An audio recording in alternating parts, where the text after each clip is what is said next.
Hello? Mm-hmm. In Colombia, you can hear it's not Miss Mattons. No, I'm not Miss Mattons. I'm not. I- no, I'm not Miss Mattons. You can hear that.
Recording in progress.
Good morning, members.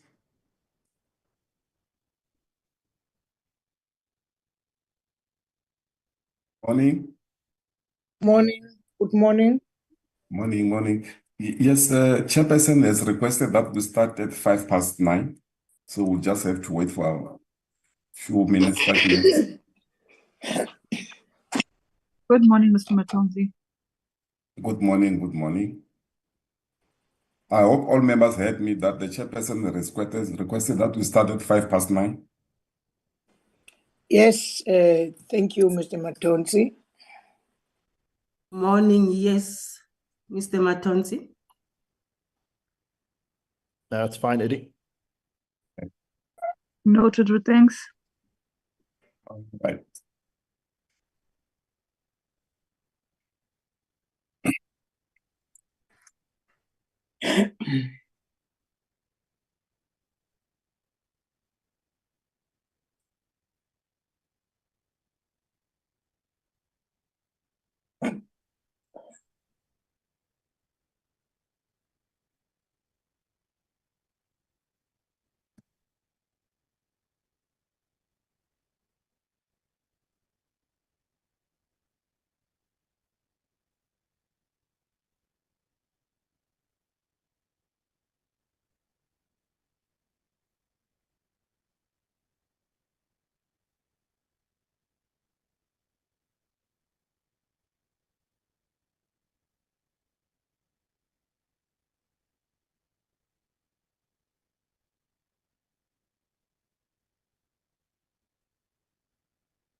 Morning, Chair. Morning, Mr. Matonzi. Yes, Chairperson, it's 9:05. And then we've got almost all the members in the meeting, so we can start. Okay, thanks. Good morning, members. Morning, all stakeholders. Morning, Chairperson. Thanks very much for again joining this important portfolio committee meeting with John adjourned last week as a result of time constraint. Members ought to go to the plenary to continue the business of Parliament. And want to thank also the Clayville Civic Association and Congress of South African trade unions for also understanding, and also thank all the 4 outstanding colleagues or stakeholders that could not have an opportunity to interact with the members of the portfolio committee. And I would suggest that once the Clayville Civic Association and KwaZulu have finished, will also interact with the 4 stakeholders. Mr. Matonzi, you'll highlight just on record that we could not comment or ask questions, and members will be allowed to round up their comments or questions to all the members of the our colleagues who have contributed to this important oral submissions. I must also indicate that we have a member of Parliament, Honorable Ngobeni, who is not well.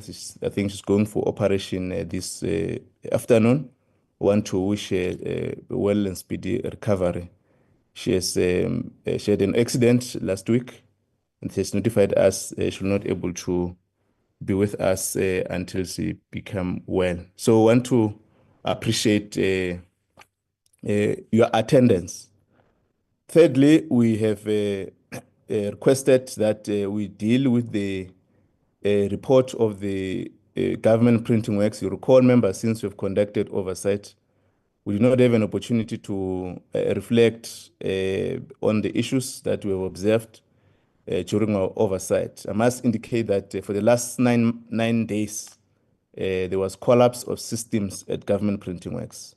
And I think it's a matter that also will be interacting with and appropriate decisions given the historical challenges this institution will have been interacting with. So it's important that as a portfolio committee, our oversight must be demonstrated in terms of the implementation, but also to make sure that the governance at government printing work is well efficient. So these are other issues we'll be interacting with. Will the minister will report to the committee in the next meeting on the issues that we will have discussed. You recall that we have requested the minister to visit government printing works and deputy minister to establish a report on the issues that we have observed. We'll then deal with the matter in relation to the public hearings. We'll receive a report and also we'll give a background on the decisions we've taken with the Honorable Frolic and the challenges that we've observed, and also we interacted and how we're going to navigate the space on the public hearings that we're going to conduct in KZN in relation to the marriage bill, and members will then interact with. In the next meeting, we'll also, we've now sufficiently hope that members have discussed around or consulted on the matter relating to the donations and the threshold. And in our next scheduled meeting, we'll flag that and we'll deliberate and take a decision to on the draft motion. As you recall that it has been referred to the portfolio committee to look at and also consult. We've consulted, and the Parliamentary Budget Office have given a response and other issues that are related to the subject matter we're dealing with, and they went beyond on other issues that the committee may need to consider moving forward. So that is a brief, members, and I want to welcome all of us. Mr. Matonzi, we can then move to item number 2, and then we'll then request Clayville and KwaZulu to present and also indicate the structures or stakeholders that we could not pose questions or comments so that they are indicated on the agenda and they were given sufficient opportunity to reflect on the issues that members might have raised. Mr. Matonzi? Yes, Chairperson, from my side, I've got an apology from the Deputy Minister. That is the only apology I received from members. There's no apologies. And also to indicate, Chairperson, that Honorable Matopo, she's in the meeting as well. I think she has been in the previous 2 meetings, but she was using a different name on the system. The entities that the stakeholders that made the presentation last week and then who could not ask questions is the ANC, CGE, Center for Child Law, and then UNHCR. So those are the 4 entities that presented, and then there was no chance to ask them questions. Okay, thanks very much. Can I establish if the 4 are in attendance? I know that there's an apology I've received from an ANC, Miss Phoebe Potgieter. I think she's traveling from Addis Ababa. Can we establish if there's any other, the other 3 are in attendance? Yes, Chair, Center for Child Law is here. Okay, Center for Child. Okay. CGE?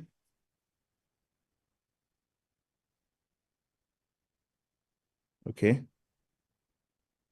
So it's only Center for Child. Yeah. And UNHCR as well, if they are here. I didn't see any, but Okay. just want to No, check. it's okay. No, it's fine. All right. No, thanks. Apologies noted. We can now move to item number, invite the 2 stakeholders. Cleville, thank you.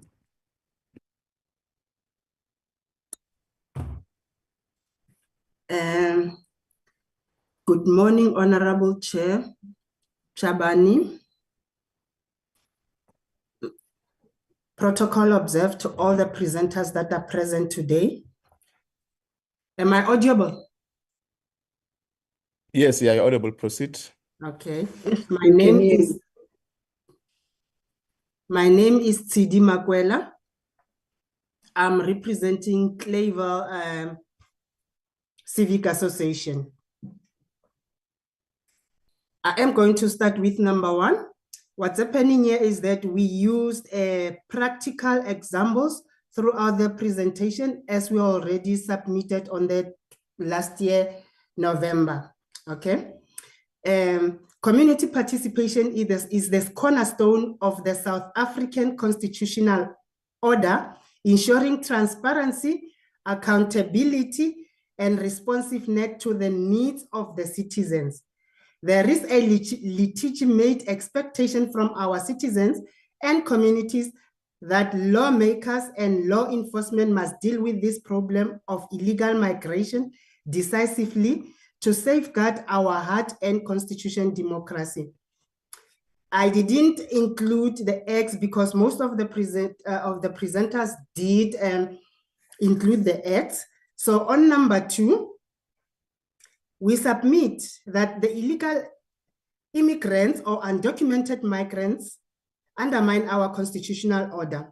Reason for being saying it's, for an example, the selling of drugs in our country, whereby in their countries, they don't take these drugs.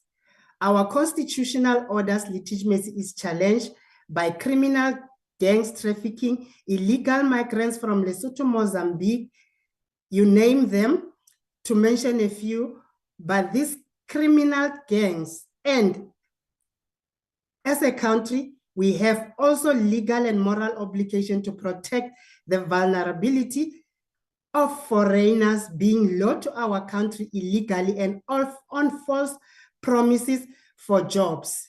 We all have seen that. That is happening in our Gauteng province. On number 3, to reduce corruption, we have been doing a research. Our reliable informed that some neighboring countries' officials and ministers are running or financing human trafficking activities and or illegal migrants operations into our country by running apparel stores, multi stores, etc. We also used the Tembisa Hospital as one of these example, and the Steve Biko Cancer Hospital, whereby treatment, you know, it's very, very, very ridiculous. If you can come now and go to Tembisa hospitals, there's no beds, there's nothing. Patients are lying on the floor with no beds, with no mattresses, because of the shortage and overflowing of patients into these hospitals. Number 5, in and around our area, I used our area of Tembisa, Midrand, Kemptonpark, Benoni, Ekurhuleni as an example. There is a visible degeneration of private and public buildings with illegal migrants occupying them or having hijacked prostitution, drugs, peddling, gangsterism. Affecting young school children is rife. And we know about that one, like for an example, in Silverton, the CBD of Pretoria, where it's only a certain nationality that stays there. If you are coming from a different nationality, you get mugged, you get robbed, you get killed. Number 7, we have also witnessed a number of girls that are coming into Kemptonpark because it's next to the airport and also industrial. They are being promised job, whereas there's no jobs. Instead, they are being trafficked. I'm going to jump to number 8. There is recently a video doing a round of container shipping Ethiopians, Somalians entering our country illegally. It is not to see the evidence and that a number of employees are exploited. It must be acknowledged that all this is done intentionally by undermining our constitution. Number 9, we submit that the contravention of Section 49 of the Immigrant Act is the Major Criminal Act with significant implications on communities, vulnerable children, vulnerable women, and the elderly members of our communities. Number 10, we must emphasize that illegal migrants causes untold chaos in squatter camps. In our area, I used the Tembisa area. Every day, a person is being killed. An adult, a child is being killed, being affected by these criminal gangs and the muti, where they use parts of human beings. Number 11, we submit that community participation at local municipality ward level, IDPs, must be legislated to include the discussions of illegal immigration in the particular ward or ward's resources to deal with the issue that must be allocated to dealing with local immigration, and offices and officials responsible must also be allocated so that they can be held accountable. We demand local immigration offices per town or township fully resourced with personnel and cars. Number 12, we further submit that the arrest affected for alleged contravention of the Immigration Act must be swift. Within 48 hours, a person must be charged. No bail or Schedule 5 bail conditions must be applied, and they must appear before a specialized magistrate court in that particular district court. Number 13, provisions must be made in the amendments for civil claims reparations by South African citizens and or interest groups in the South African courts against the states of illegal immigrants for crimes committed while in this country unlawful. 14, families and victims of mass rapings by Lesotho illegal migrants, minors in Kagiso area, must be able to put class action lawsuits against the Lesotho government for its negligence in handling its immigrant affairs. In closing, we thank the Portfolio Committee for the opportunity given to us to make submissions on behalf of our communities and the country at large. Thank you. Thank you very much, Ms. Makwela. Kosatu. Good morning, Chair. Yeah, okay. I think Eddie's got it uploaded. Thanks for giving us space as COSATU, just to share our views.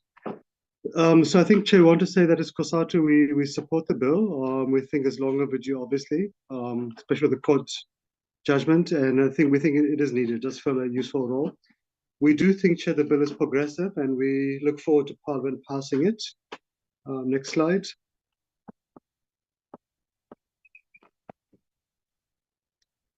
So, Chair, from our side, we think the bill provides several useful interventions. One, that it empowers Department of Home Affairs officials to enforce the act, to enable them to detain persons suspected to be in violation of it. And again, Chair, I think that's common sense.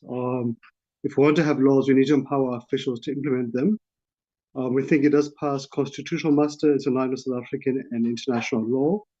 And I think, Chair, as other colleagues have said, that migration is the nature of humanity. I think it's the extent of migration. And we've seen really a significant explosion in South Africa in the past decade plus because of issues beyond our control, because of circumstances in neighboring countries, etc. But there is a serious threat to South Africa, to the rule of law, to socio-economic stability. So we do think, Chair, it is well overdue to really ensure that we are fully empowering our officials to enforce the law and fulfill their mandate. Chair, we also think that the bill does provide the right balance in terms of asserting the constitutional rights of all persons, including those who may be detained. Chair, we think it is correct to require these persons be brought before magistrates' courts. But we do think, Chair, it is critical to ensure that not only do we say that in law, but also ensure that in practice, that a person is able to exercise their constitutional right to appear within 48 hours before a magistrate's court, that doesn't get caught up in delays and backlogs, etc. And that also doesn't become a burden to the state as well. So we appreciate the state fiscal space is extremely limited. So, Chair, we do think it is critical really to ensure ease of access to avoid undue transportation, other costs, and hence the magistrate's court option makes the most sense. But we need to just make sure that we manage the logistics and the finances appropriately. Next slide. Chair, I think, whilst we support the bill, we do think, we should kind of appreciate the context facing the Department of Home Affairs. We have huge levels of migration. We have a 41.9% unemployment rate. We've got a state facing severe fiscal constraints. And so all of these factors really are a bit of a ticking time bomb. So it requires quite a few comprehensive responses. We think the bill plays one role in terms of empowering the Department of Home Affairs officials to enforcement, but also asserting the rights of all persons who may be detained, that they have their legal rights also asserted within the rule of law. But Chair, we think this is only really going to achieve its objectives if we ensure the Department of Home Affairs has resources, the support it requires. Otherwise, we're going to give it a mandate and we're not going to be funding it. So, and we've seen, Chair, the difficulties the department is facing. We've seen reports of up to 60% vacancy rates. We've seen the long queues at Home Affairs offices, whatever you're applying for, whether civic services or refugee permits, etc., etc. We see half the time the IT systems are offline. And of course, the issues of corruption, which then thrive in such circumstances. So again, Chair, I think, as we head into the budget cycle, we should really be pushing for this department in particular to be giving all the resources it requires to deliver an efficient service. Next slide. So, Chair, I think for ourselves, because we do want to, batch forth the Department of Home Affairs, we really do think it is critical that government ensure it is able to fulfill its mandate. That includes appointing competent management, filling vacancies, investing in institutions' capacity. In particular, we think, Chair, it may be time to have a discussion about should CETA still be the IT service provider for the department, or should we look at other options? But right now, it's not fulfilling, it's not enabling the department to fulfill its role. And of course, to expedite efforts to deal with issues of corruption and so forth, because those people are going to abuse this new law to make a demand for bribes, etc. Chair, we think, as getting towards the end, as commissars have shown that this can be done, and we shouldn't view allocating money to Home Affairs as a burden to the state, but rather as an investment in public services. And if Home Affairs is able to deliver its mandate, that benefits workers who apply for civic services. It benefits employers who need to get investors on board or to unlock tourism, etc. So I think for our side, Chair, the money spent ensuring Home Affairs can deliver essential services actually generates far greater returns in economic growth, in taxes, which will in the end actually enable these investments to take place. Next slide. So Chair, having listened to the presentations last week, Tuesday, I think civil society colleagues made some very useful points. I think one is about the issue of children, and Chair, we think it might be useful for portfolio committee to insert a clause that says persons who are under 18 years of age, when they're detained, should not be in the same detention point as adults who are not related to them. But we should ensure that either the places deploy a place of safety for children, that they remain with the families, the parents, etc., to protect them, protect their rights to safety and so forth.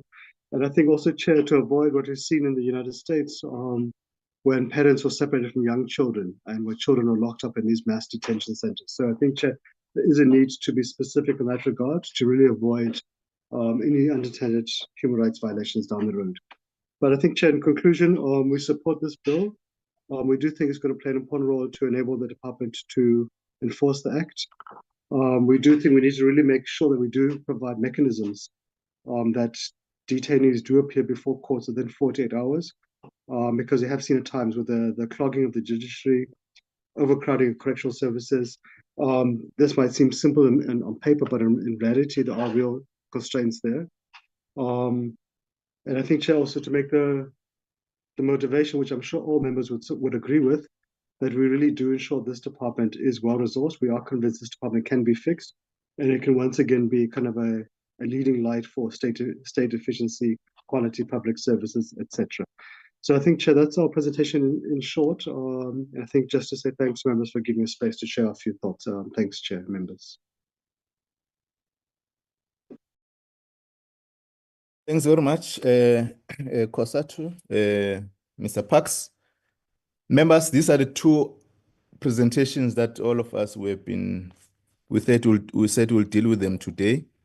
And I think also offered more support all stakeholders in terms of the bill. The areas where committee may need to reflect on. And I hope at the time that department is going to respond, we'll also have a comprehensive discussion on the matter. Can I invite members to comment on the 6 presentations that have been made, the portfolio, including the 4 that were made last week?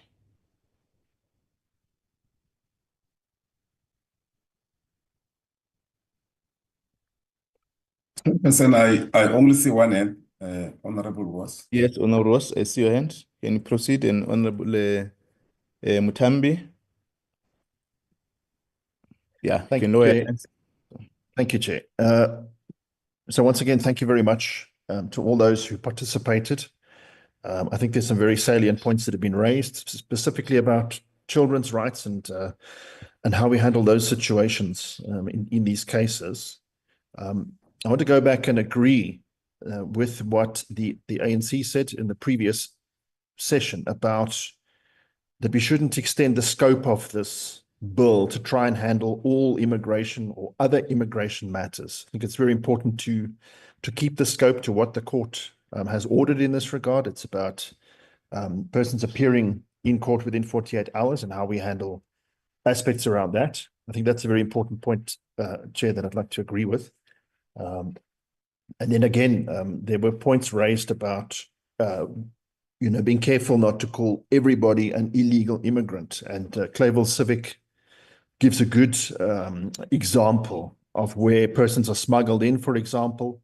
We even saw on our joint oversight on the Zamazamas, the stories the police were telling us where persons are captured and they beg to be deported because they've been smuggled into the country. And that they are begging to be deported. So, I think looking at a term such as irregular migrant, for example, is perhaps something we can also then look at instead of saying illegal until a trial has actually taken place.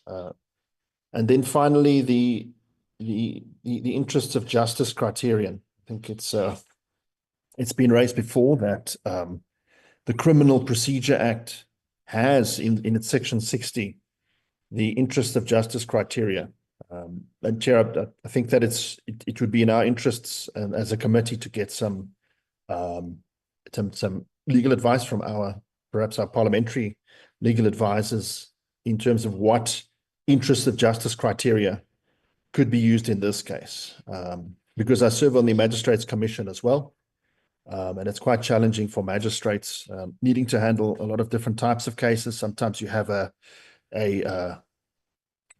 advocate or so that is then acting as a magistrate. And so I think it's very important that we clearly define what those interests of justice are, as it applies to whether somebody in this scenario is released or held in prison, etc.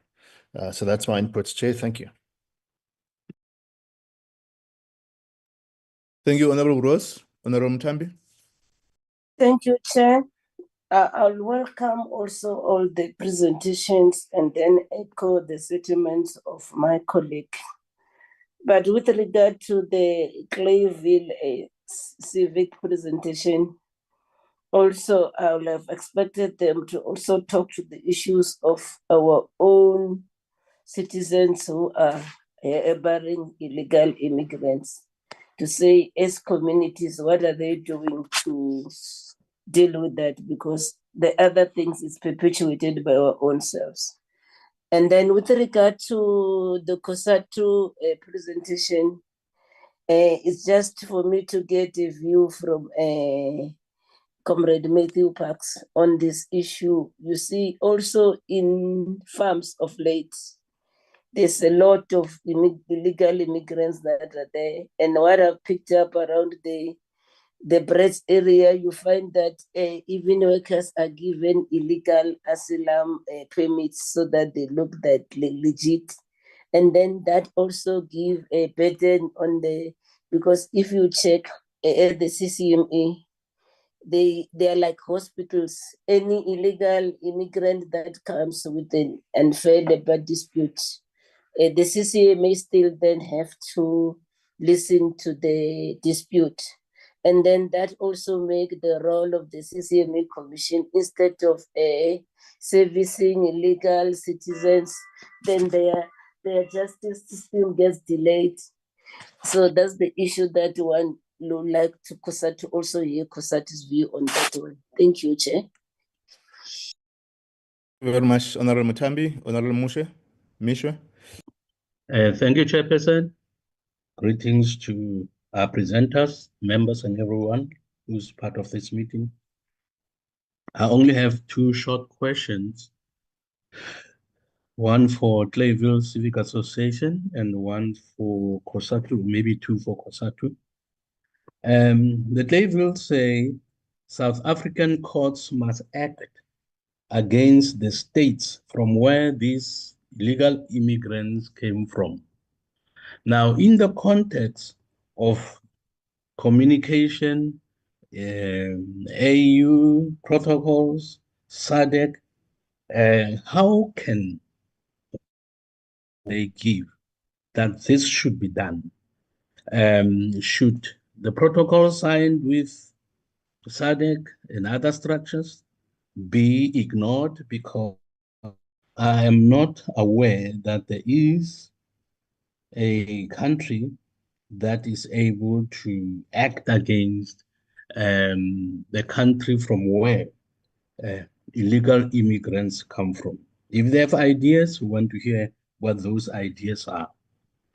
And from COSATU, Mr. Parks has said an economy with 41.9% unemployment rate, with severe fiscal constraints cannot cope. Now, in that context, and having also suggested that the corrupt officials should be removed. I want to know how COSATU advises DHA how to deal with matters of corruption, particularly because to deal with corruption, you need officials that are properly trained, that are enough, that can be eyes and ears of what is happening in the department.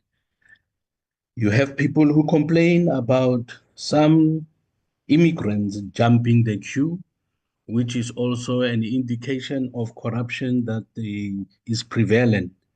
But now in this context, and you have severe fiscal constraints, and you are not coping, how can corrupt officials or corruption be uprooted? So I'm keen to know what COSATU's advice is. Thank you, Chairperson.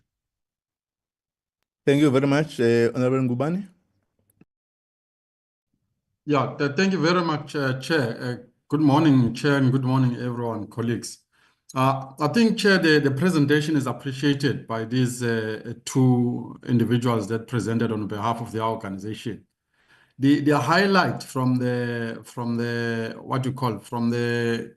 KwaZulu Civic Association is that, Chair, somehow around maybe in the next time, we need to have a joint meeting with the police as well as with the portfolio committee on police as well as the Department of Justice, because some of the things that are happening in the Home Affairs, we can have all these nice laws and put all these laws together, but if the enforcement from the police and from the law to change the law as well, our laws of our countries are not biting enough, especially to foreigners.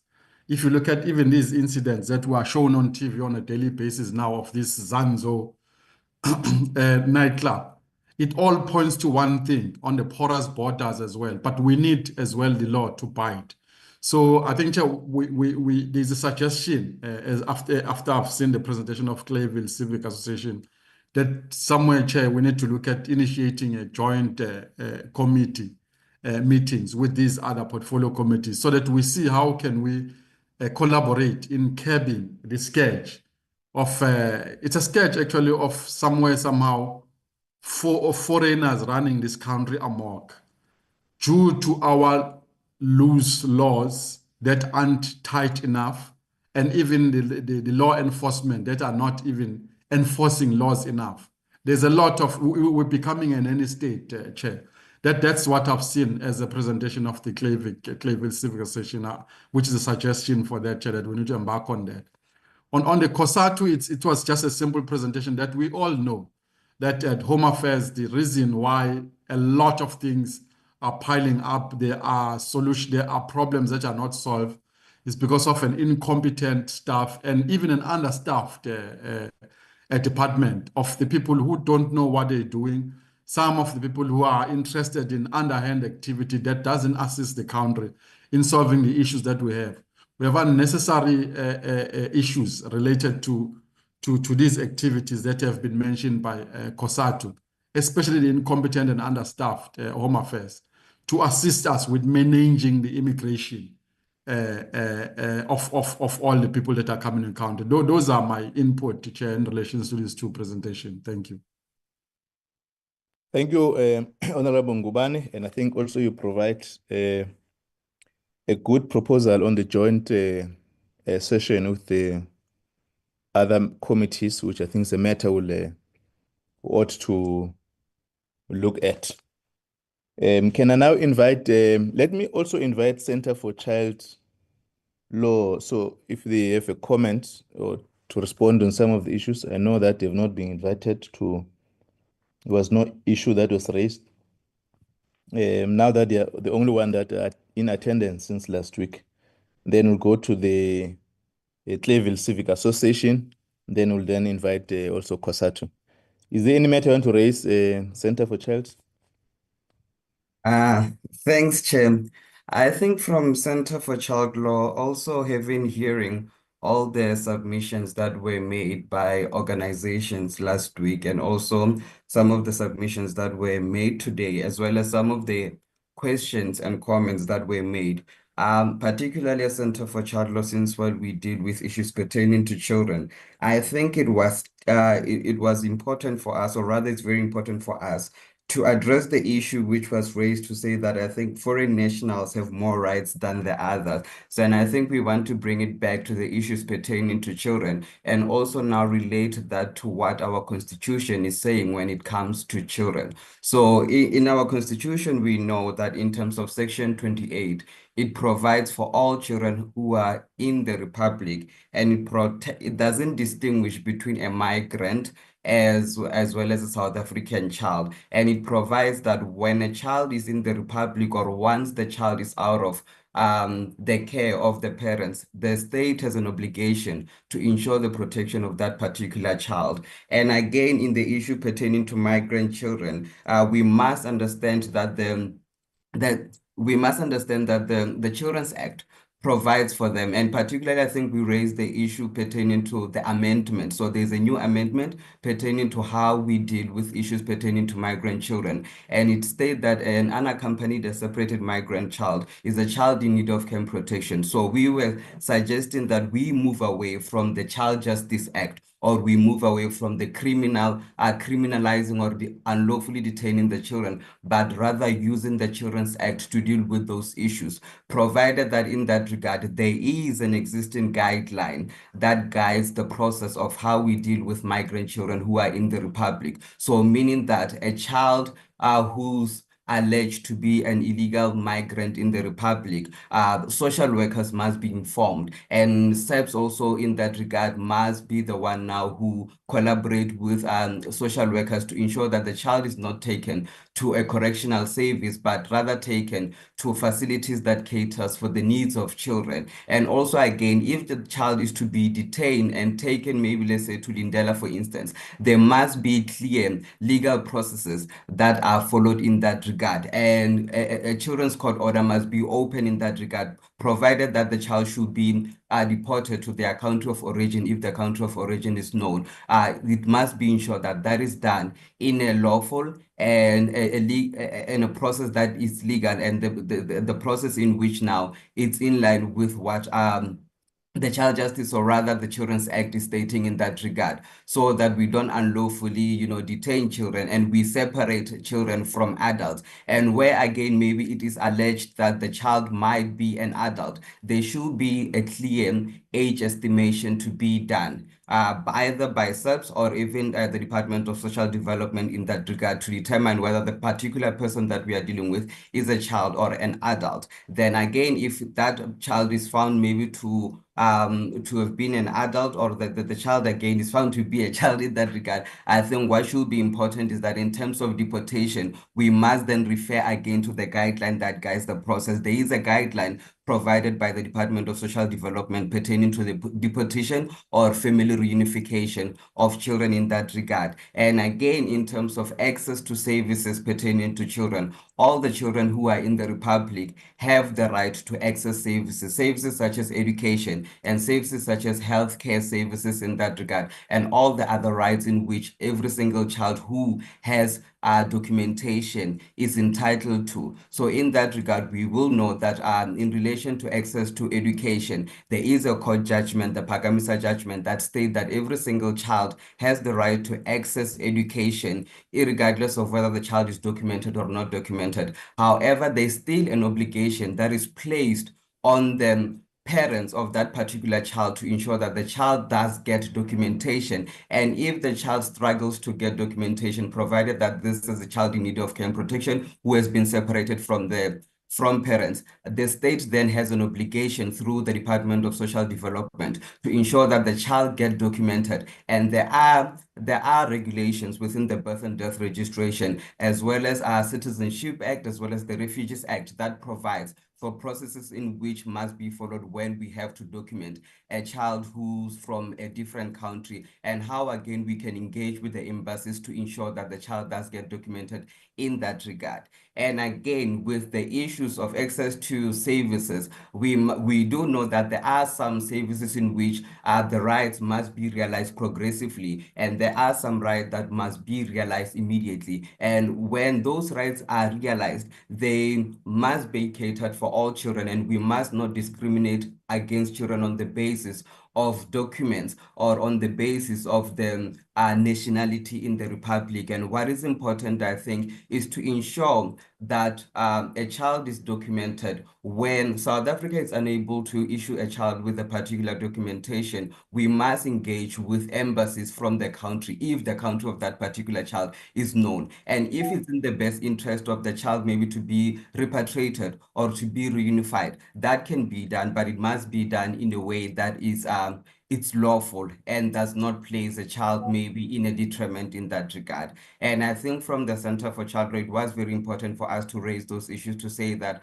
when it comes to the issues of detention, we must ensure that the best interest of the children are taken into consideration, and we move away from unlawfully detaining or putting the children in prison, but rather focusing on what the Children's Act is stating in that regard pertaining to the protection of children's rights. Thank you very much. Thank you very much for that comment and response. Thanks very much. Let's invite Ms. Makwela, Clayville's Civic Association. Yes, Chair. Okay. I am going to address the question of, I think it's Mrs. Oh, I can't pronounce the surname. I think it's Mtambi. Ms. Mtambi, Honorable Mtambi. If I'm not mistaken, where she was asking, what is it are we doing as a civic association? What we're doing in our in the area, or let me just say our community, we have programs whereby we're saying, know your community. Okay, what we do, we have implemented the street, we call it street chairpersons, so that each and every street, that person is in charge of the street and know what's happening. So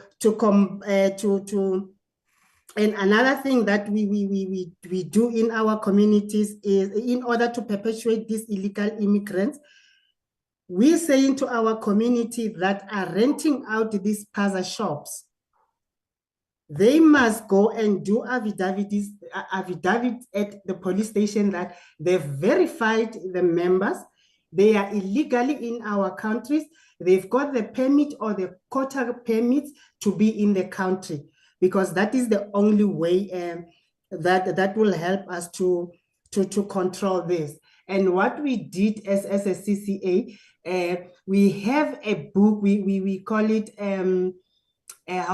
it's a register, whereby when there's sort of projects that are in the area, we register them, we check their permits. If it has expired, we tell them you must go and register, you must go and renew this, otherwise we're going to call the labor department. For an example, I'm going to use the area I'm staying with.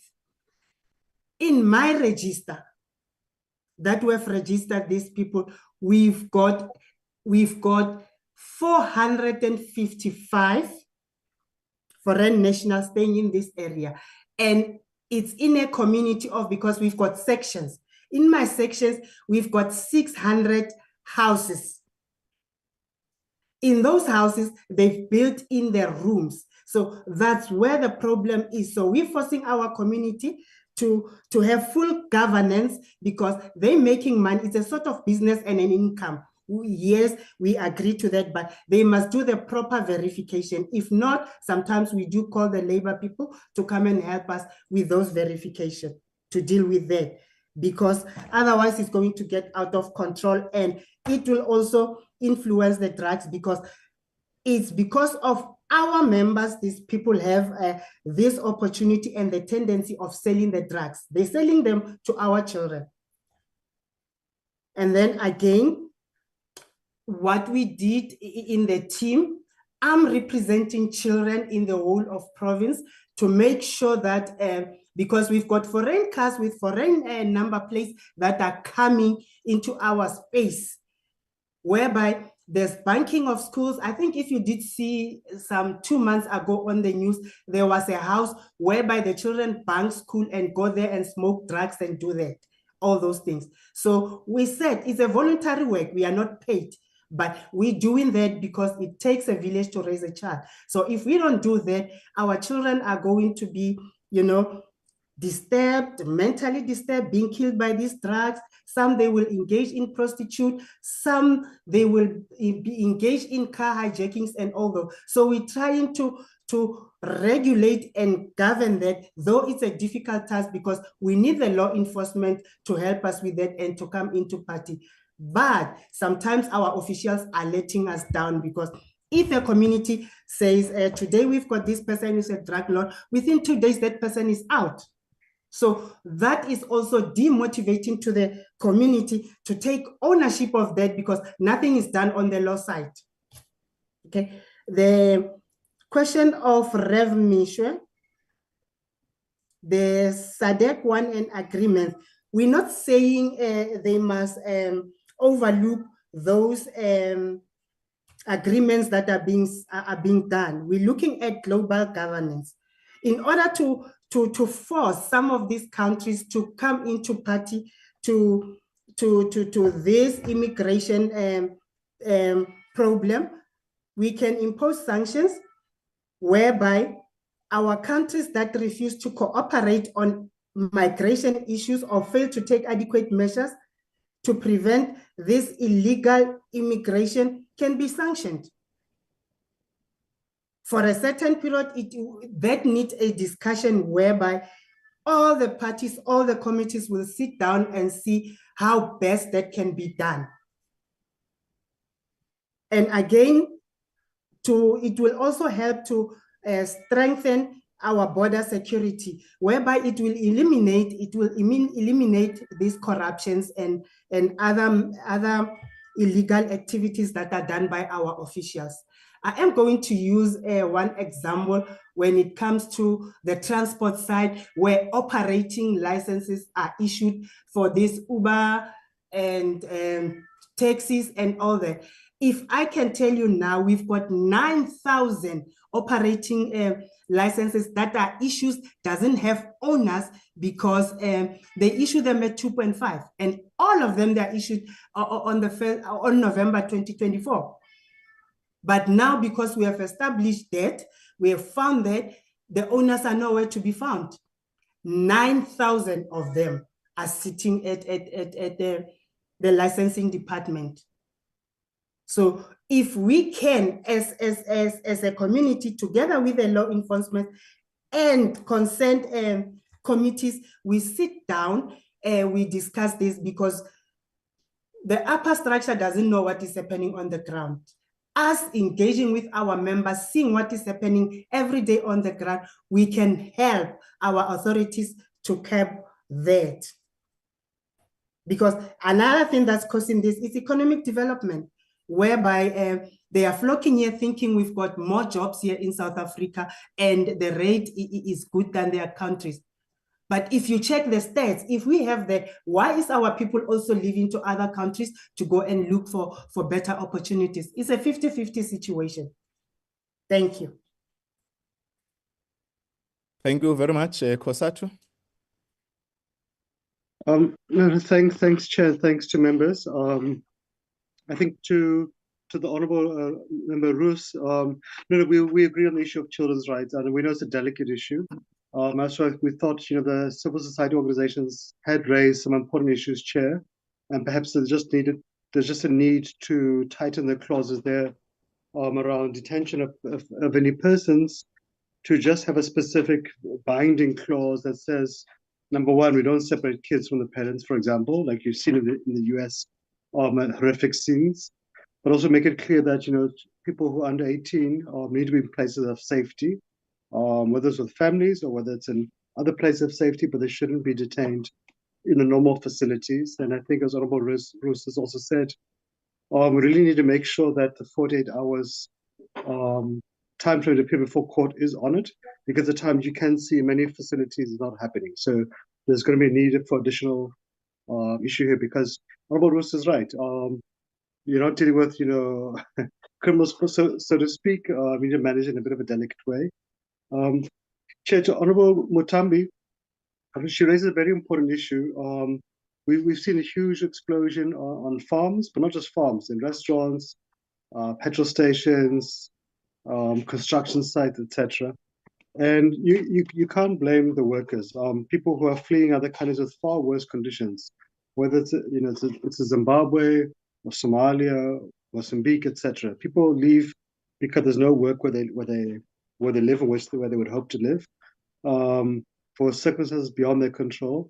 But also we can see many employers exploiting that desperation, and people will exploit that, knowing that a person who is undocumented is fleeing a far worse scenario, and that person would, chances are, be willing to accept the sacrifice of all their labor rights, whether it's minimum wage, whether it's overtime, whether it's paid leave, or the whole basket of labor protections. Even though the LRA was amended about 9 years ago to state specifically that labor rights apply to all workers, whether they're documented or not documented. But we know the reality is, as Honorable Mutambi is saying, on a farm, people are desperate, and the employer is willing to exploit that. And knowing that if they don't agree to it, they can just simply dismiss them, and those workers will be too afraid to assert their rights for obvious reasons. But I think, Chair, look, it's an unsustainable scenario. So the Department of Labor has increased the number of inspectors from about 2,000. Advert went out about a week ago for 10,000 labor inspectors. There's going to be another advert next year for an additional 10,000, funded by the UAF. That's going to really help to, boost compliance by the Department of Labor to workplaces. And you would have seen that, the new minister has really tried to put a bit of energy into it to target vulnerable sectors where workers are often exploited, often migrant workers. But ultimately, Chair, government can't do everything. There is a need for political solutions in many of the host countries, in addition to capacitating home affairs, etc. But also there is a need for employers to also abide by the laws. So it's a difficult one, Chair. I don't necessarily have all the answers to it. It's a very complicated one. Chair, I think to Honorable Meshwe and Honorable Ngubane, look, I think we're sitting at a ticking time bomb, to be honest, without exaggerating. And we've seen with the outbreaks of xenophobic violence now and then, it can take a very small spark to light a fire. It can literally be a fight at a tavern about a woman or something, because people are living in highly densely populated communities with rampant poverty, crime, and so forth. And a small spark can light a fire. We've seen horrific scenes where, I think we all remember the incident in Alexandria where a Mozambican man was murdered. We've seen the issues of Senegalese being thrown off trains. So it really is a ticking time bomb. And government can do so much, but employers also need to assist in that regard. And of course, ourselves as organized labor, we also need to assist as well. Chair, on the issue Honorable Meshwe raised around corruption, I think that the new minister is correct. We need to focus on digitization, because once you remove the paper trail element, as we've seen in some of our embassies and so forth that has been exposed recently, you help to reduce the scope for corruption. You also help to improve the turnaround time. And you help reduce the desperation of applicants and the need for them to go and bribe officials to cut the queues, the corners, etc. And likewise, Chair, too, if we address the inefficiencies of Home Affairs from the vacancy rate, that will reduce queues by half. The IT, the CETA issue can reduce queues by the other half. So if we can combine those three interventions, digitization, filling of vacancies, addressing the IT issue, I think, Chair, that helps remove the queues and helps remove a good deal of incentive as well for corruption. But I think, Chair, there has been SIU investigation into Home Affairs. We think we need to really have a top-to-bottom approach of bringing the SIU on board completely. But I think, Chair, also the need to do vetting or lifestyle audits of senior officials or other relevant persons. And, the SIU or SARS will be well placed to assist in that regard. There is a need to really make sure there is space, call lines that work properly for anonymous whistleblowers. Often government establishes these hotlines, then you find, one, we don't publicize it, or two, it's doesn't work, it just disappears. But I think, Chair, obviously we know that there has been work by Home Affairs colleagues to deal with quite a few sensitive corruption issues. We have seen some prosecution convictions, and those need to be publicized too, to send a message to society that government is turning the corner on this corruption, but also critically, Chair, to send a message too to others involved that here are consequences, that government will deal with you. And I think, Chair, often we look as natural democracy to focus on the bad thing, then we must do that. But I think also when there are positive things too, we should also equally try to highlight it as well, to send a message to society that things are being fixed. And of course, Chair, lastly, to send a message to those who want to misbehave, that there are consequences for that. So I think, Chair, yeah, but I think we are optimistic, Chair. We know it's depressing when you look at the broader socioeconomic challenges, but we are optimistic Home Affairs is going to be turned around, and we do think that it can be one of the success stories of this administration. But it does require us to give support to Home Affairs, and it requires other institutions of government to give support as well, especially law enforcement. But yeah, thanks, Chair, and thanks to honourable members. Thanks very much, Kosatu, and thanks to all our stakeholders that have presented before the Portfolio Committee since last week, and also noting before also the committee can deliberate and deal with the issues, the support of all the all stakeholders, support for the bill, and also raising key recommendations that the committee ought to consider within the prescribes of the law, which is important in terms of facilitation of this consultation, and also the contributions of members of the committee in relation to this subject matter. I think we want, on behalf of the members of the committee, appreciate the stakeholders, those that also have made written comments, and those that responded to the oral submissions. You did indeed gave a key recommendation and also support of the bill. And what is coming out also is for the committee or parliament or the executive to strengthen efforts on the signed protocol to engage with the countries or undocumented foreign nationals are found in their country, but also engage the country of origin. And I think it will be more important that at the level of the committee, now that we are dealing with this matter, we may need to initiate that an enhancement and also take advantage on the key events that are beginning to assert in the country, and also able to discuss this matter. I know that there's an initiative on the part of the executive to interface with the country of origin. You'll know that they are struggling on the cost implication in relation to deportation.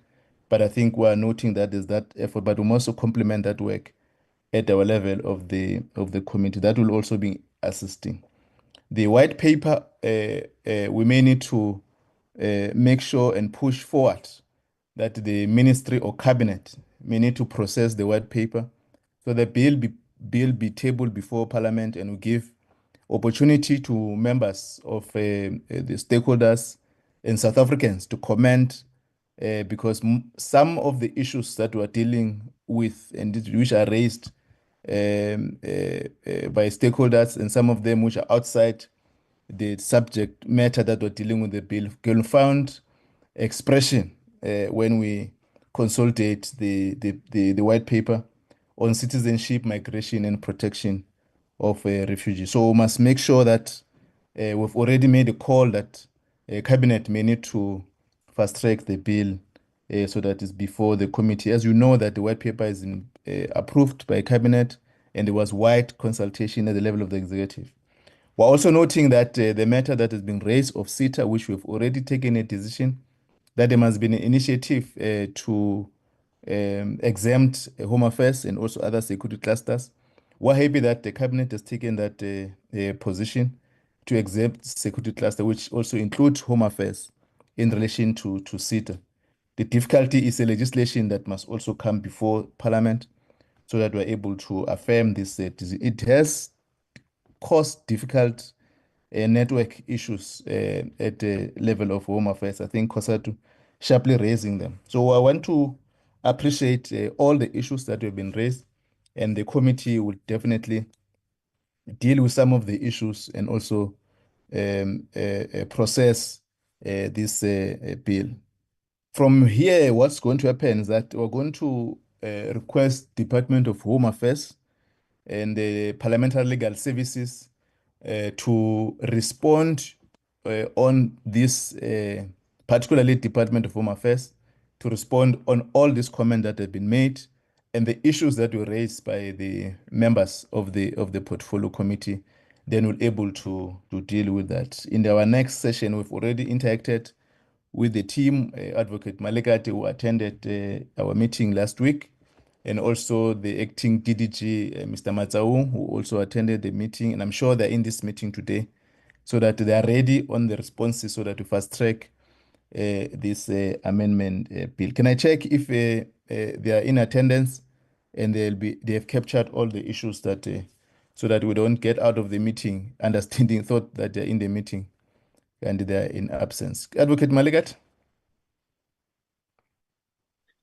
Good morning, Chair, and good morning to members of the Portfolio Committee and other persons on the platform. Yes, I am indeed in the meeting and I've captured the issues, and should be able to respond when the Portfolio Committee calls us to respond to the issues raised, both in written but also during the oral submissions.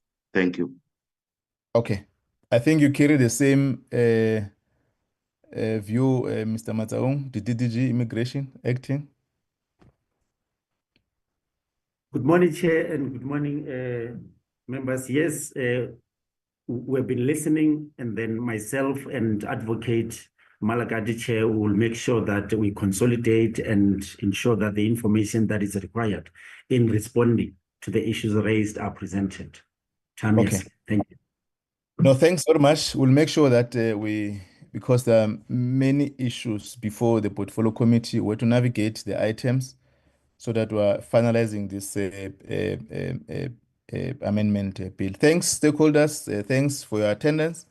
You can step off the meeting and we'll then invite you when the department and legal service are going to respond on this on these issues, and also give you the opportunity to comment if there are issues that you also need to empower the committee and the department. Thanks very much for your attendance.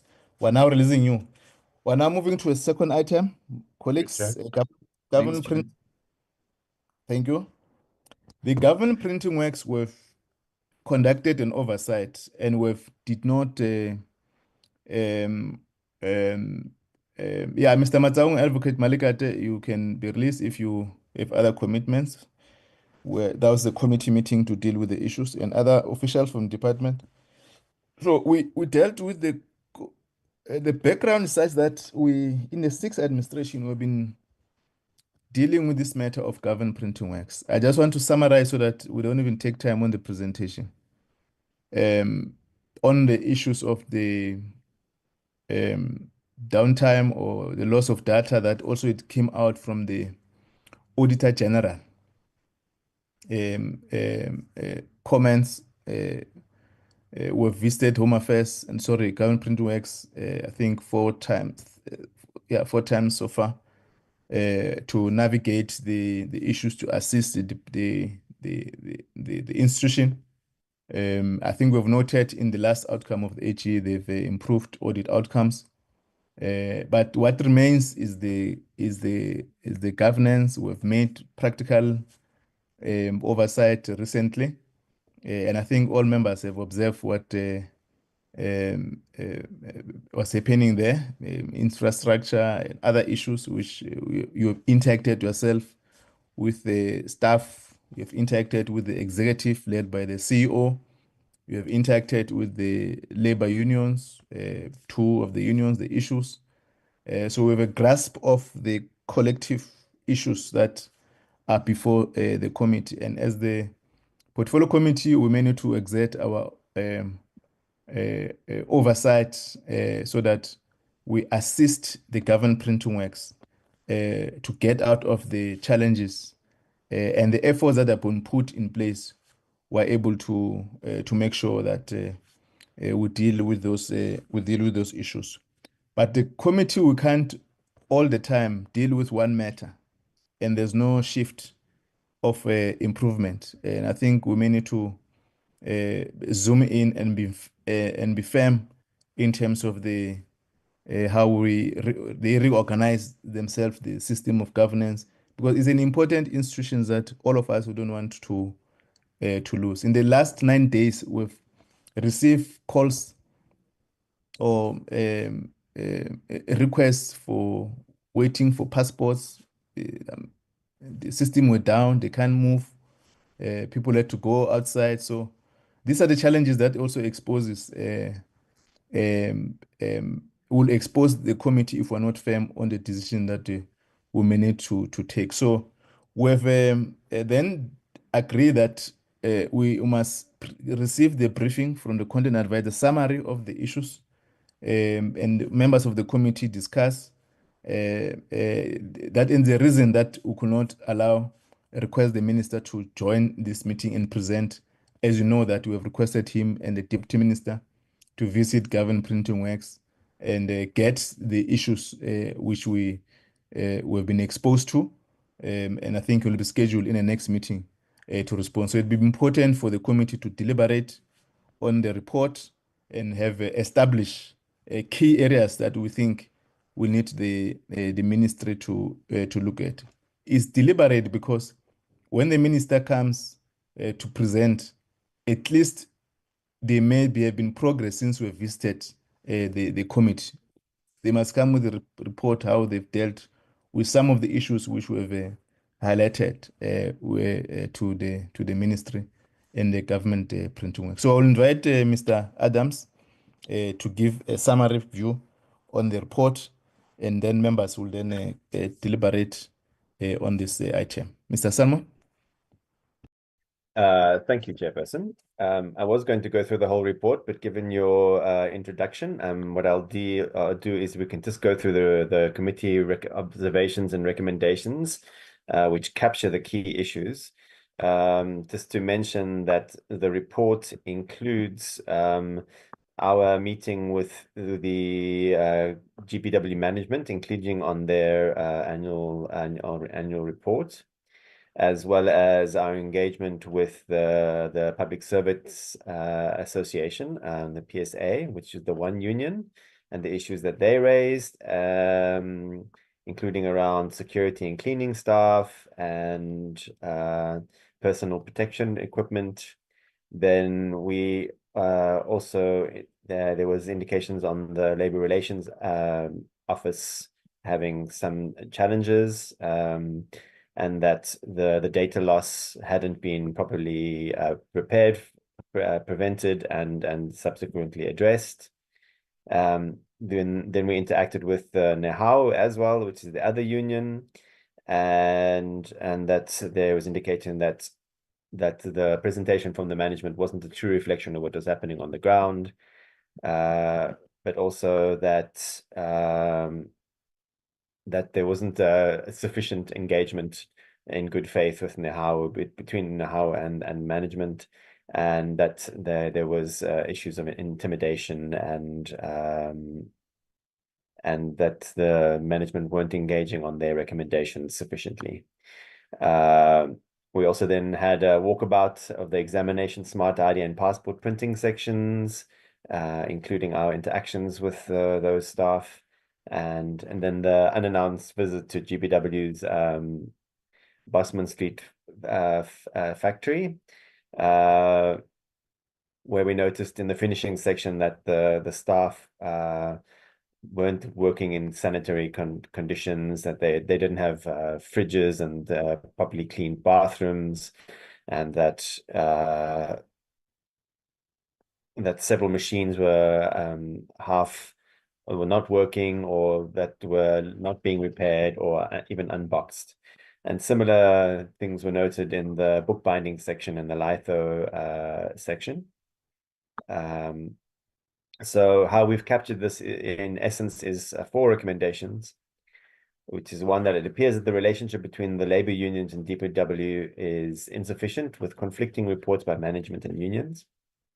Secondly, that during the walkabout and inspections of both Visagie and Bosman Street Printing Factory, many of the workers were not wearing full personal protection equipment. Thirdly, that the Bosman Street Factory building is dilapidated, is not fit for people to work from, and poses a danger to the employees of the GPW. The roof is leaking, there are poor ablution and kitchen facilities, lack of ventilation, and the building is not being maintained and cleaned properly. And fourthly, the committee notices that many machines were not working. It is either that these machines broke down or were not repaired, or GPW has not purchased the spare parts. One of the machines was in a box, and it is still brand new. It has not been used for several years since it was purchased, awaiting installation at the delayed new facilities at Visagie Street. So this is our attempt to capture the main issues. If you want, I can go into more details of the report, but we have submitted this report. We need to adopt this report so we can submit it to the ministry. But I believe they've seen the draft report, and they attempted to respond to it when they will present to us.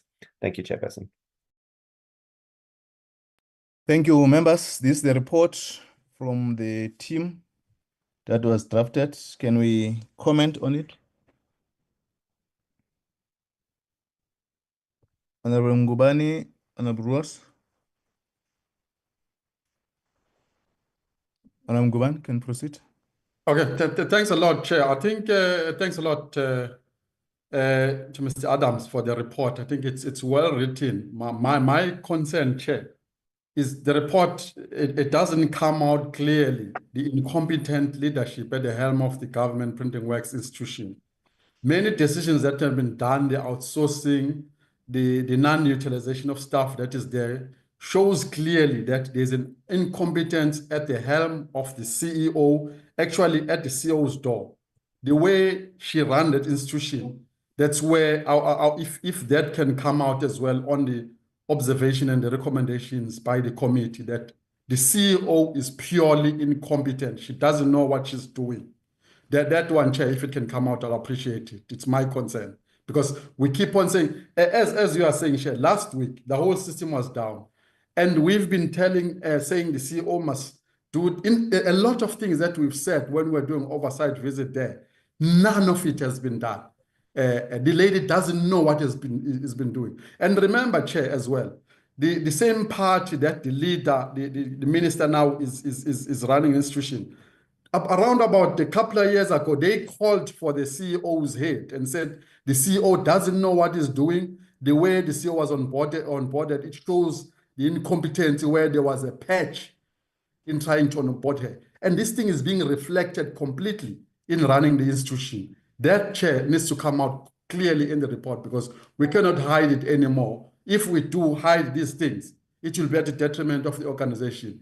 As I emphasized, Chair, before, if we don't wake up as a committee and take stringent action about the institution, we will kiss this institution goodbye like we did in the post office. If the minister fails to take drastic action on the CEO, the minister himself must then decide to leave this department, because he doesn't know what he's doing. If he fails to see that there is a high incompetence at the helm of Government Printing Works. Thanks, Chair. Honorable Ross, can you advise the content advisor to take notes, and you'll consolidate the report, because we've not yet completed the issues. Please, Honorable Ross.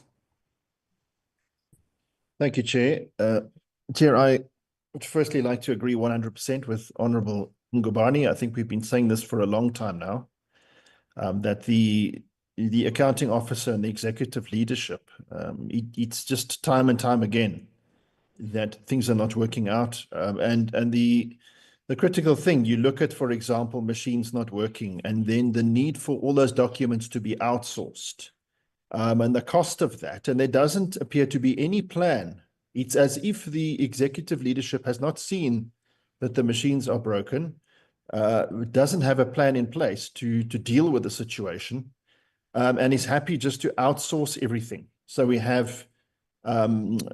had now for a couple of years the ministerial advisory resources, and these are all expensive consulting resources that come in to help teach the executive leadership how to recover from the IT thing, where they should have made backups, a very simple thing. Or, there's things like the irregular expenditure, which just for a whole year just wasn't dealt with, as if it's not a serious matter. This came up in the audit report. I think it was 1.5 billion rands worth of irregular expenditure. It was supposed to be processed, and it just wasn't done. So we cannot, there's talks of a security printers bill and that, but I've said all along, you cannot have that if the department is unable to run its basic business and it's outsourcing everything.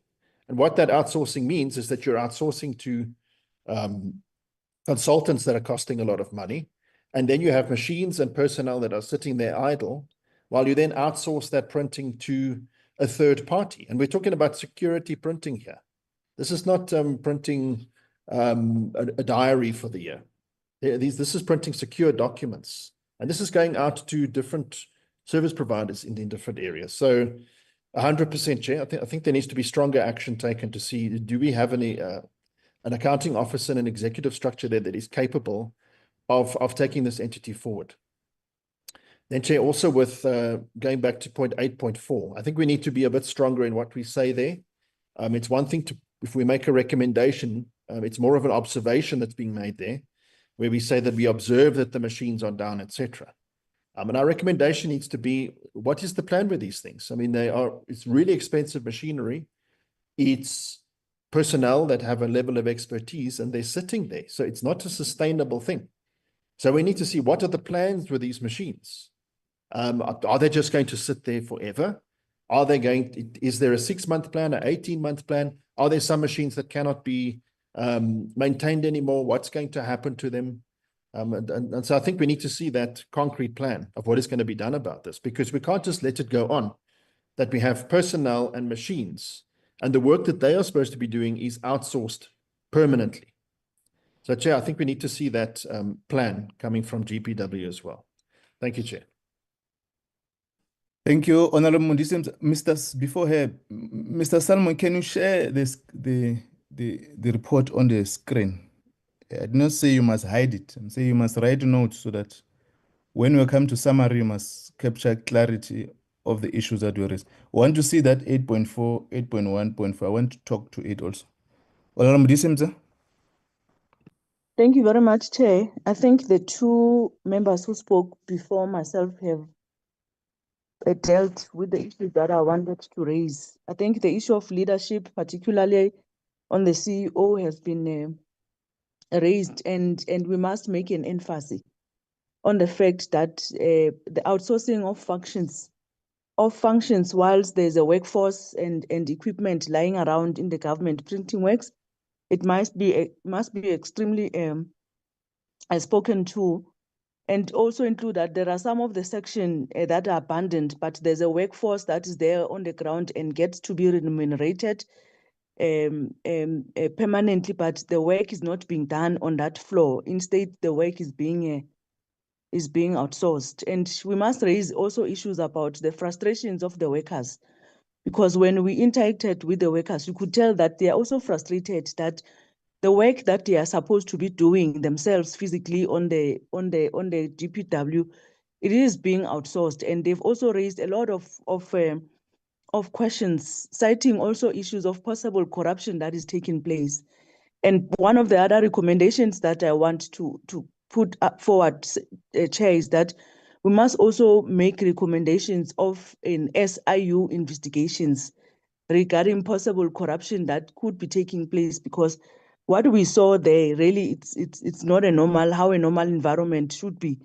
And clearly there are serious challenges. So one of the recommendations that we must put forward is that we need to pursue SIU investigations. Thank you very much, Chair. Thank you very much. Any other comment?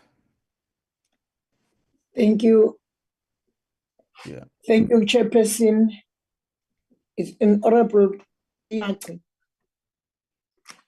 you so much, Chairperson. I'm already covered by the previous speakers and also the report. Thank you for the report, with the exception that there are things that are left not being written in the report, especially with in connection with the CEO, which is incompetent. She's incompetent. As we were sitting down with her, and if the CEO is failing to work with the unions, it makes it different. It's difficult for her to handle even the small problems, because the unions should be the ones who will be assisting her in running the organization. So now, as we've been there, we've noticed that the CEO is the one who is failing the institution. I think maybe the leadership of that organization should be able to sit down and discuss these problems. And what we have noticed in connection with the resources, those machines, which seems to be very expensive, and they are lying down there, even the new ones were not being installed. There's a lot. I think my colleagues have covered, but we did feel or did smell there is a sense of corruption which need to be investigated. There's things that the CEO may be hiding at the back. Thank you, Chairperson. No, thanks, colleagues, and welcome all the issues that were raised. So our report does not talk to the details of the issues identified in relation to infrastructure. This report must expose us to, for example, there was an infrastructure that we're told that it was bought 10 years, 15 years ago. It was just been sitting there. And we've seen all of it, was even covered. The big machine, it's never been used. And I'm worried about the capturing of the issues that we request our team to do. So this report can't say machines. You must extensively define that machine that we've seen there. There are many machines there. As I'm saying there, for example, there was a machine that was covered there. They said 15 years. We've opened it. We've seen it is new. It has never worked. And this report does not expose us to that point.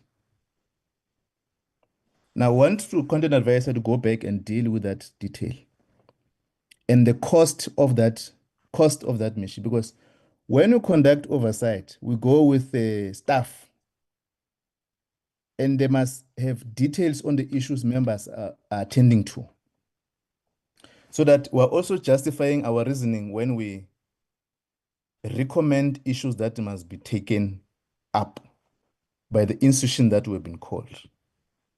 So, Mr. Salmon, improve your system, because there are other issues that are lacking on the report, and I think you'll be assisted by the other teams that we've been dealing with.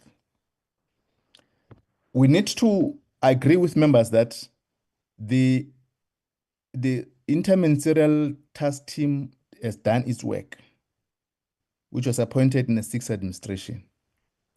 And it will appear that there's little movement around the implementation.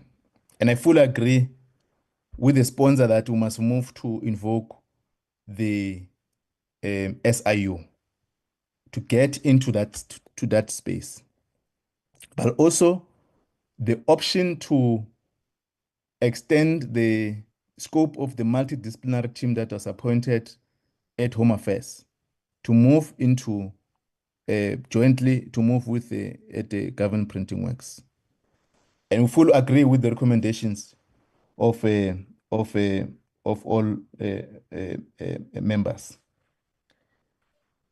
When the minister comes to the portfolio committee,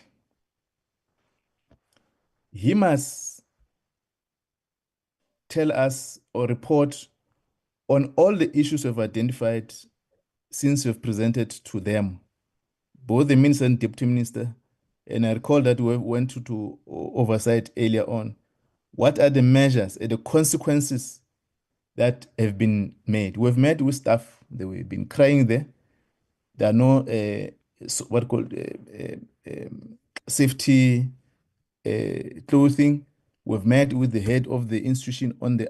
What is good is that, members, you have conducted an unannounced visit so that you're able to verify or to see in practice issues that are involved by the workers there and the issues that were briefed by the executive themselves and also the unions and both the union that have briefed us, and we've tested at our own the issues that were coming out there. So we need to get the detailed report of the minister, but our recommendation must be carried, that we think that the committee must invoke the SIU to look on the issues, and also possibly if they will be extend the scope of the multidisciplinary team to look on the issue of government. We no longer have to discuss about going to conduct oversight again to Government Printing Works. We've done that, and now is the time to implement and make sure that the stability of that institution is intact. The issue of outsourcing, it has been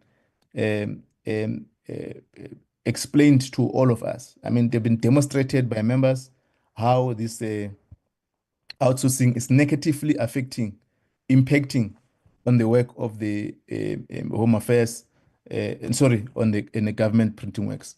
We've indicated that there must be a reason to be given to the committee why in the past 9 days the systems were not working.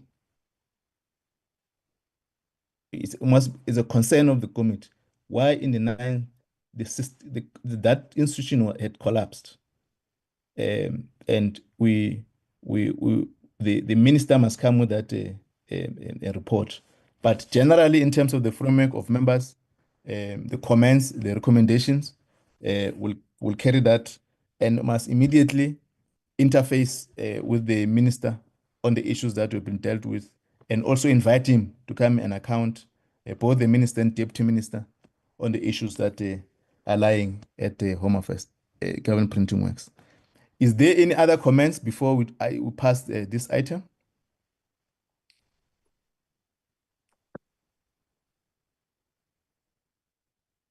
Okay, I think that summarizes our resolve on how we're moving on this subject matter. We'll then consider the report once we've received the report from the minister. In principle, we agree on the recommendation, and we must communicate to the minister in writing on the issues that members have resolved on, and so that we found a detailed response in our next committee meeting. Is it clear, Mr. Matonzi and Mr. Adams? Thank you. Yes, Chair. I've captured. Yes, Chair. I've captured the recommendations as members make it, including the one on the machine. I've indicated the type of machine, and I've indicated those additions by members in bold. And I'll send it to members the revised recommendations. I appreciate the input. Thank you, Chair. Thank you. Now we can move to another item. Mr. Matonzi? Yes, the next item is the issue of the public hearings on Marriage Day. We have members. We met with the team in Menko to understand the preparation of the public hearings.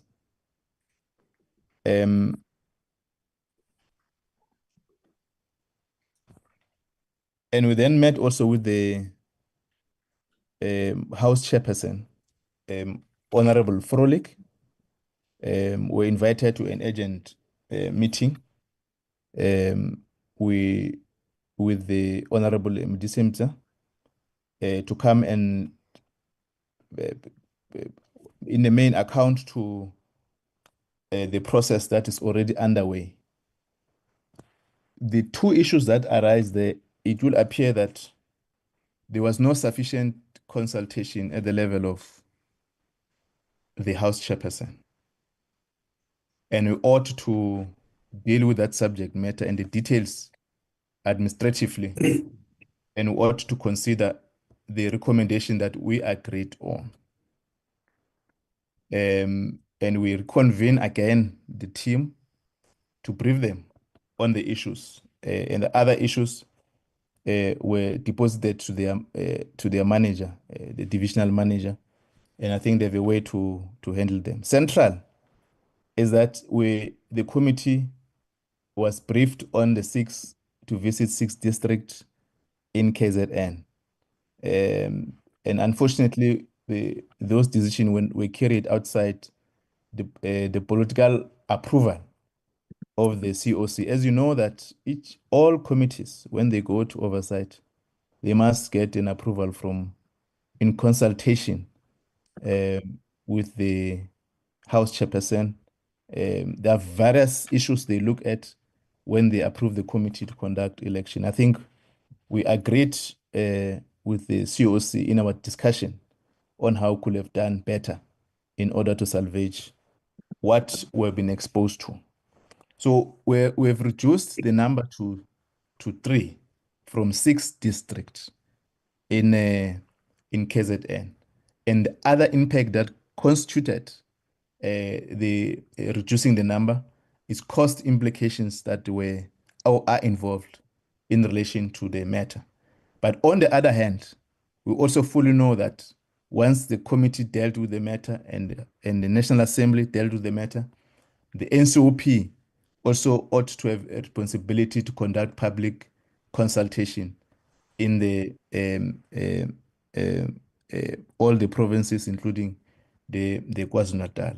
We're sitting with various bills, most all committees that will be involved cost implication as we move. So we agree that we're going to consolidate to conduct public hearings on the 3 districts, north and south and 1 urban. And we've requested the team because the education unit has done sufficient work in all the districts that we've identified earlier on.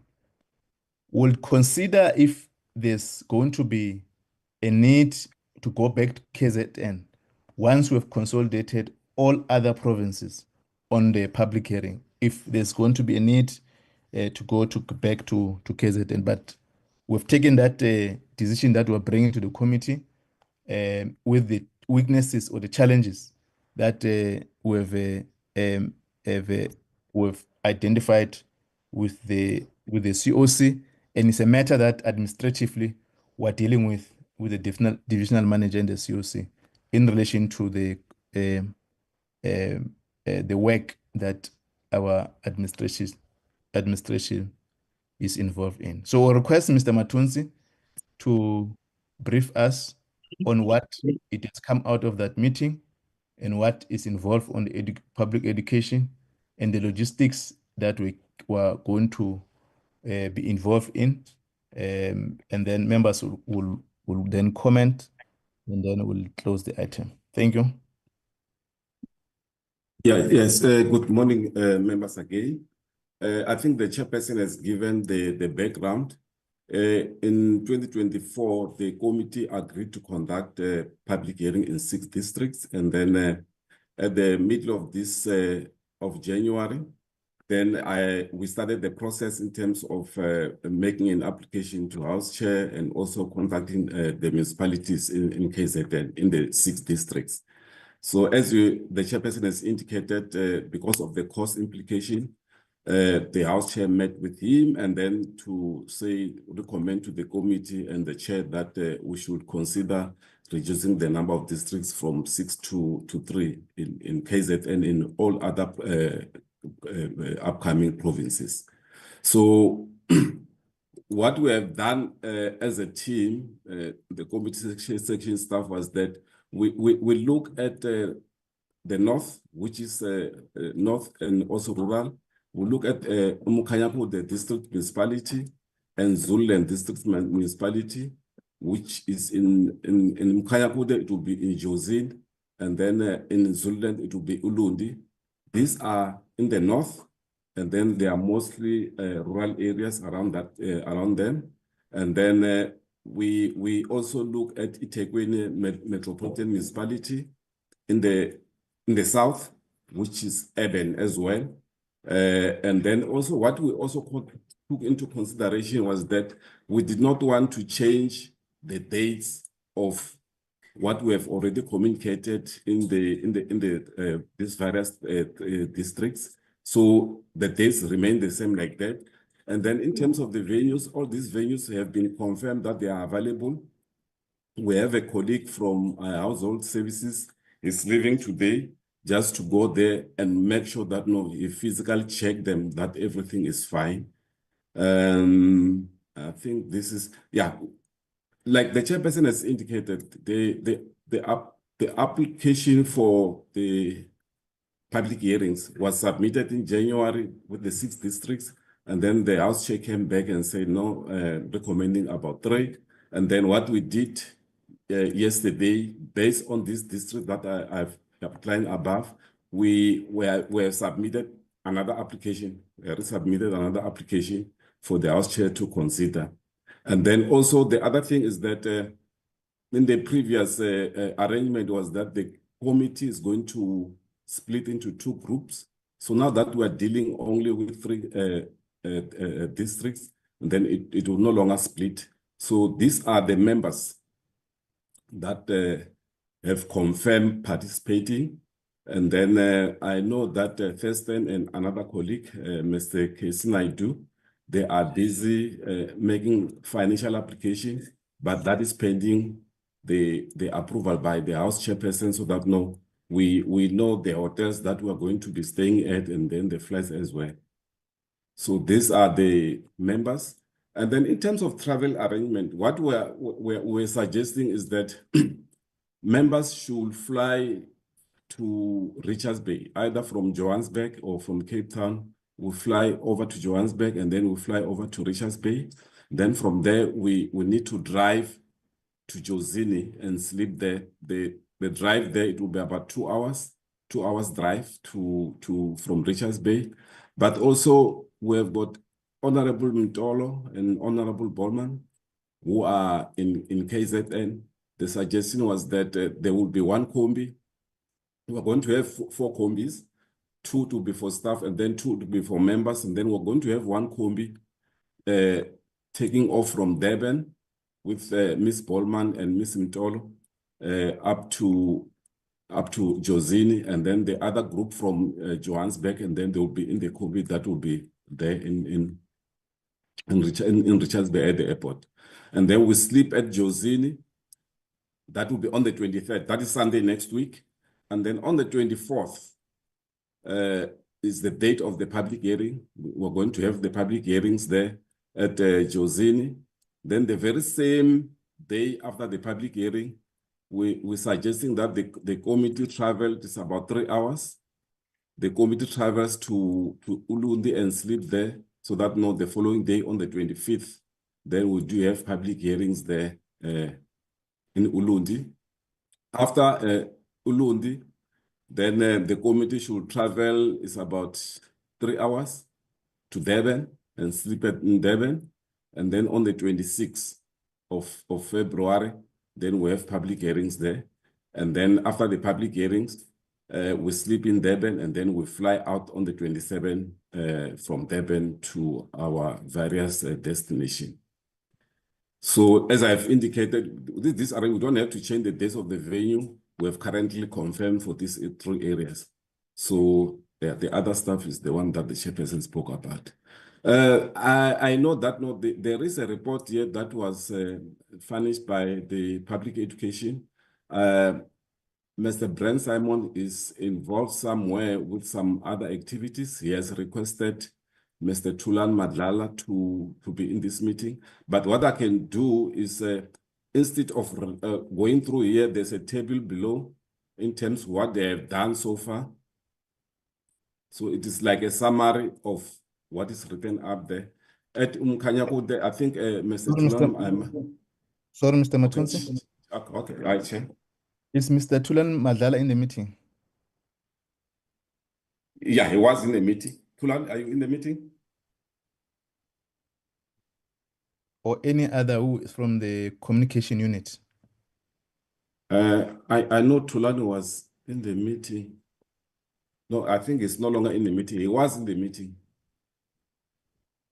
He was in the meeting because he was requested by Brent Simon to attend on his behalf. Okay. Can let's pause on the public hearings. On the education unit, on the items that are for education. Okay. Because what I wanted us for members to be certain is for Mr. Madlala to confirm what will be briefing the meeting. Which I think will be more sufficient. Otherwise, you're going to carry the responsibility when some of the issues arise and we're briefed on.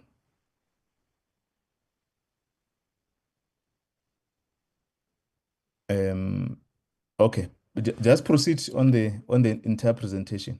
I just want to raise that matter, members, that we've invited this education unit in the MENCO. They were not in the meeting. We've already also invited them in this meeting. They were here. They were not, and it's an important meeting to brief members. What gave me comfort, I've spoken to Brent on the line late last night on the report, which we're discussing, and has confirmed the issues that are on the report. But I did not want to raise that. I wanted members to be briefed on those that hold these positions so that we're clearer on the details. But proceed, Mr. Matons. In the meantime, we request Mr. Salmon to contact Mr. Madlala to come to the meeting if there will be questions that will be arising now. Mr. Salmon, you can assist us on that matter, whereas Mr. Matonsi proceed in the meeting. You can proceed, Mr. Matonsi. Yes, Chair. I'll just look at the table here because it's a summary of what is written up there. Umkanyako, that will be around Josine area. I think they have planned 10 workshops. So what I'm not sure yet, it says here 10 participants. And then they have also distributed 185 publications. And then they've also have confirmed radio here as well. And then in Zululand, fortunately, I was able to speak to the official who's there because something was not clear here. And then he told me that no, yesterday in the afternoon, that's where it's going to be in Zululand, in Ulundi, to start with the public participation mobilization. So in other words, they have not done anything in Zululand by yesterday morning when I spoke to him. But he said no, from today until the 24th, they will be in Zululand mobilizing there. And then there are 2 officials that are assisting there. And then Itekwini, the workshop, the participants in the workshop is about 161. They have distributed 332 publications there. And then I think they have done 3 workshops so far. I'm not sure, Chair, if you want me to also do the others, because the first 3 are the districts that we have already chosen. You want me to go through the other one?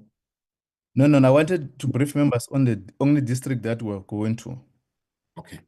Yes, thank you. All right, that's all, Chair. That's the report. Okay. In terms of, yeah. All right, thank you, Mr. Matonsi. You'll assist us when Ms. Brent is in the meeting. Members, this is the preparations for public hearings in KwaZulu Natal. We've also requested that the team must also interface with the traditional authorities where we're going, so that we also touch base on that front. We advise that in some parts of the areas we may need to consider to formally inform the traditional authorities that the Committee of Parliament will be conducting public hearings on this subject, but also in their area of jurisdiction, which I think is a proper thing to do. Can I invite hands to comment on the matter?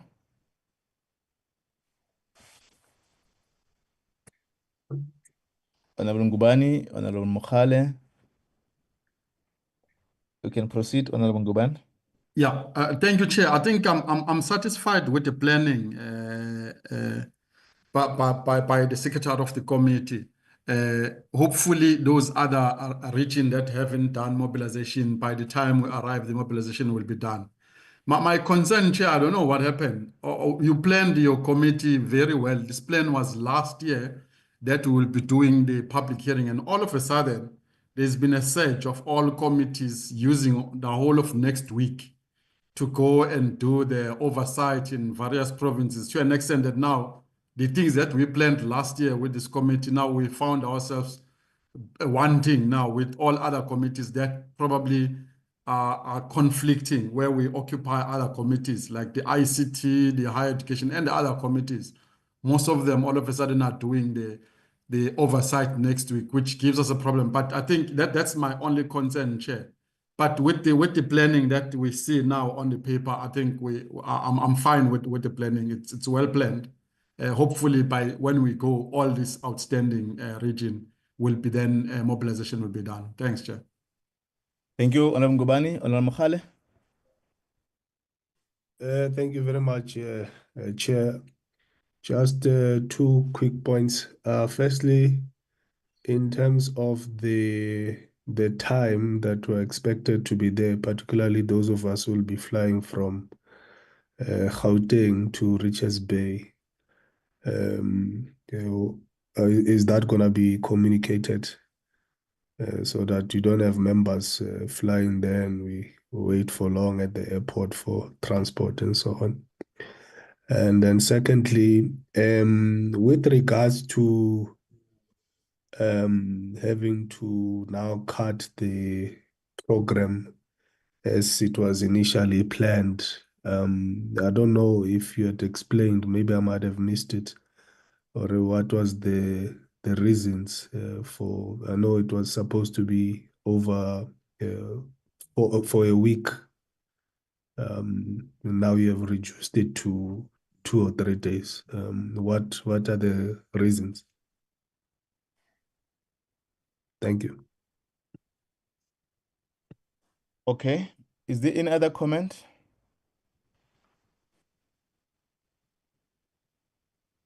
Okay. Deal with the time matter. I'll deal with the other one. The next question, Mr. Martins. Okay, Chairperson. Yeah. In terms of the quotations that we have received so far for flights, I think there's a flight from Johannesburg to Richards Bay at 4 o'clock. I think it takes about an hour. 5 o'clock, members from Johannesburg will be in Richards Bay. And then even the staff will be there. And then even the staff from Protection Service that are going to be drivers, they will be there. So there won't be any waiting. There won't be any waiting when we are at the airport. At the airport, the transport will be there. Okay, Chair, you want me to also to indicate the reason of why we're moving from 6 to 3, or you're going to deal with that? Okay. On the first point, let's agree that by Thursday at least, inform all of us on the details that Honorable Mokhale is raising, and it can affect all members. Time, the readiness of the logistics for movement is important. And what Honorable Ngubane is raising, correct, that the committee week is busy, and I know other members are going to other committees, but ought to jungle around to at least committees must able to do its work. I think is a matter that all of us also are raising, Honorable Ngubane. We have 3 matters which informed the decision, as I've highlighted earlier on. That one, the cost implications of all the committees, including Home Affairs. We've now considered that we must reduce the district, which was 6 to 3, but also focus on North and South. The third point is that there was no political approval of the public hearing to KwaZulu-Natal, in which when there was a comparative consultation with other committees by the COC, and I ought to attend that meeting, and we then agree that we must deal with this, reduce them to 3, but also with the rider that once we've consulted in 9 provinces, if there's a need to go back to other provinces, a province, given the further consultation, we can still do that. We can still consider to work on that. So that was the reasoning that we ought to cancel the 3 district. We've also interacted with the speaker of the KwaZulu-Natal legislation, because we had also a meeting with her and other members, including Advocate Malekata. I must thank him for having joined us to also populate the program and also the content of the bill. So that was the reasoning we've reduced to 3. We know that it is all public hearings of committees as impact to if we don't reach out in terms of the planning, but I think we'll have sufficient consultation in relation to this subject matter. We're also drawing planning experience from other public hearings we've already conducted as the committee. So that is the area which we've dealt with the Honorable Mukhale, which I think will all of us have comfort on the approach we've taken. The last point, which I think we must deal with, is we've requested the secretary of the committee to interact with Home Affairs on their deployment to the public hearings. We've raised the 2 or 3 issues which we've experienced when we're demarcating the team. And I know in future, when we're going to separate the groups, we may need Advocate Malikat, the team that at least can assist the community and also the committee in terms of the issues that may arise from the bill that will refer to the committee. At some point, we need the members of the legal unit to take issues which were there. In fact, in senior deployment of the department, we may need to accompany the portfolio committee, as it's been done throughout other committees, to assist on this subject matter. We had an experience in our last committee public hearings. I think I was with Honorable Mutambi and Mohammed and Bosman, and the committee ought to come and rescue the responses that are provided by the department. In other words, it may have happened that it's a committee bill, it's not an executive bill. So we may need to sharpen our team to be ready. Otherwise, if there are issues that they will not able to deal with, then we'll able to deal with the committee on site when we're dealing with the public hearing. The other point which we need also, obviously, members of the community will raise other issues which are not relevant to the bill, but we must attend to them. as members of the committee. Those that are related to Home Affairs, they must immediately be attended, and those that are related to other committees or department, the committee secretary and the coordinating advisor and the team will take notes and refer them to those committees. Is there any other issue in relation to our preparations? From my side, Chairperson, there's nothing except that no, I'm just going to make a follow-up with the House Chair's office in terms of the application. How far are they? Once we get that, it will be quicker to finalize the financial application that Mr. Arendse and another colleague, Casey Naidu, are doing. Unless if there's anything from my colleagues, that's all from my side, Chair. Okay, thank you. Members, is there any other matter? Chair, Honorable Mdisimza? thank you very much, Chair. I just wanted to say to our members who are giving us support that we really hope that this time around we won't get frustrated with issues regarding the accommodation. I've also realized that it has not been mentioned the type of accommodations where we'll be accommodated and so forth. But we request that this time can we be treated like members of parliament and who have left the comfort of their homes to go and do the work. We understand that the districts that we'll be visiting, some of them will be in the rural areas, but we really want to urge, despite all the challenges that we have dealt with in the past week or so, trying to get things together. Can the members do a thorough work and justice to members of this committee with regard to accommodation? Thank you. Okay, thank you, Honorable Mdisimza. Mr. Matonzi, in our next session meeting, we'll request we deal with the matter deliberation on the threshold. We also deal with the matter of the government printing works. The minister must come back. And we'll then see how we bring up the matter in relation to the report of the Border Management Authority festive season report. Yeah, so I think we may need to work on that, and I'll request members to further we consult each other in relation to the threshold and I mean the limit, donation limits and the threshold, so that at least there's a minimum approach how we're going to deal with that matter.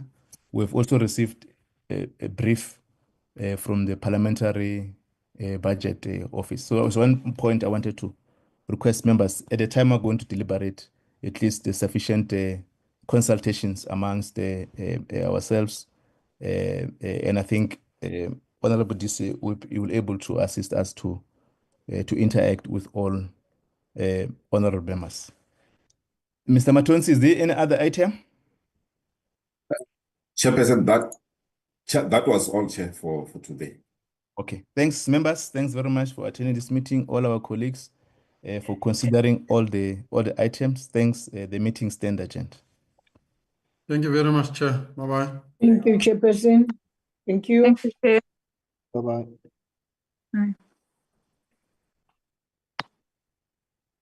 Thanks, Chair.